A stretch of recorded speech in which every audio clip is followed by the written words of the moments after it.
நமோ பகவதே பஞ்சவதனாய பூர்வகபிமுகே சகலசத்ருசம்ஹாரணாய நமः.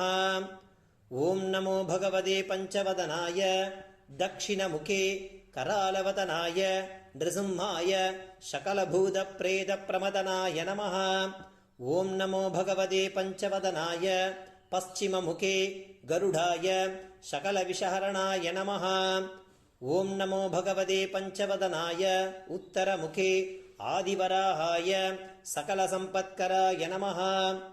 ஓம் நமோ பகவதே பஞ்சவதனாய ஊர்த்வமுகே ஹயக்ரீவாய சகலஜனவசீகரணாய நமः என்கிற இந்த பஞ்சமுக ஆஞ்சநேயர் மந்திரத்தை தினமும் 8 முறை படித்து அல்லது காதால் கேட்டு வந்தால், ஆஞ்சநேயரை வணங்கி வந்தால், பஞ்சமுக ஆஞ்சநேயரின் அருள் பெற்று சகல நன்மை